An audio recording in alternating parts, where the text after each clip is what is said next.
chance, when he changed the Gulf of Mexico to the Gulf of America, the chance that most of them could have located on the globe were like 1 and none. Have you ever seen them interviewed? I mean, these are people with master's degrees, right? Where's the Gulf of Mexico? Oh, probably near the South Pole. Because they don't do geography.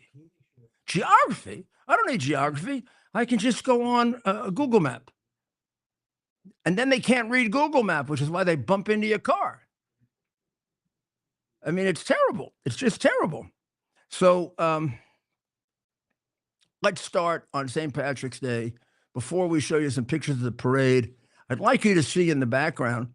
In the background, that's the sunset from my my apartment and my recording area right now.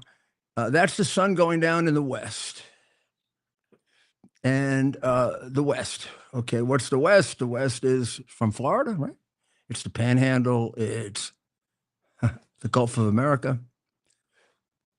Ted, can I tell them, or this can be a little bit of a somewhat lighter night because it's a holiday, right? Right. Okay.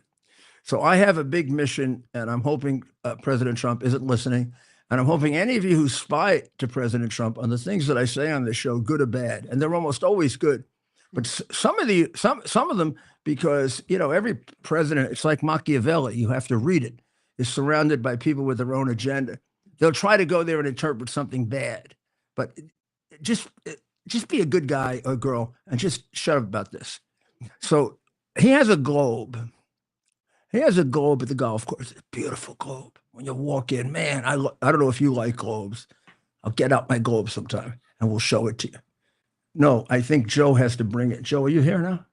No, Joe's not here, but Joe has to bring my globe. I had to win that back from the Biden people who wanted to take everything, including my underwear. Well, the family does have a little bit of perversion. You know that, of course. I like the way it feels when little children touch the hair on my leg. That's normal. You know too many people like that. What would happen, like, back when if you were in Delaware and you're all about 15, 16 years old? I don't know. I know what would happen with me if one of my friends came up to me and said, I like to put my legs in the swimming pool. I like when the little boys and girls touch the hair on it. Oh, he wouldn't have been a friend very long.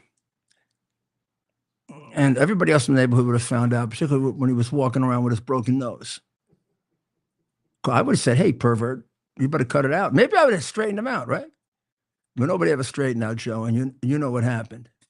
You know what happened. He just went bad on us. So Trump now has the highest support ever. I know they hammer him somewhat on this idea of the economy, prices are up. It's all because of the tariffs.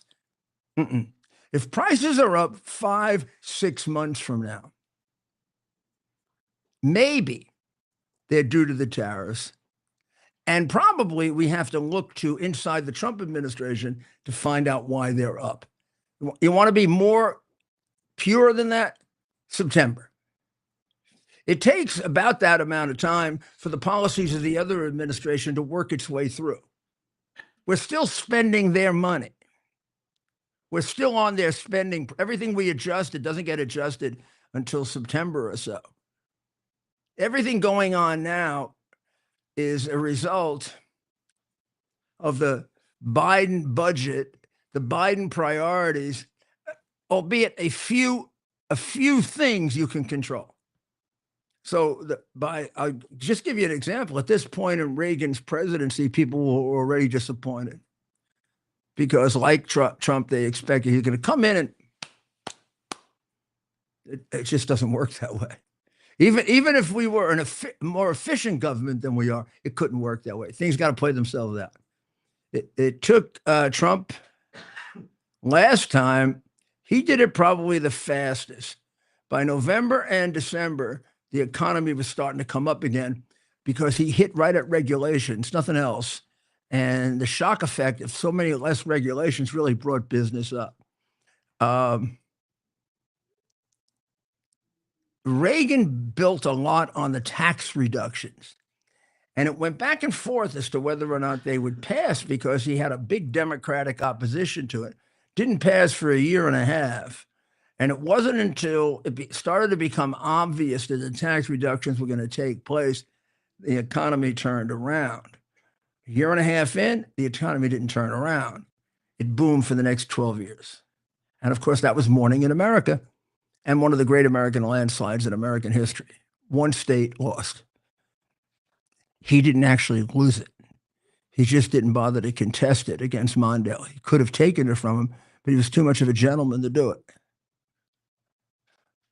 And then I will tell you my own experience. After the first year I was mayor, there was no one, including my family, that thought I'd be reelected. My dog, Goalie, did, me, and my best friend, Peter, and that was it.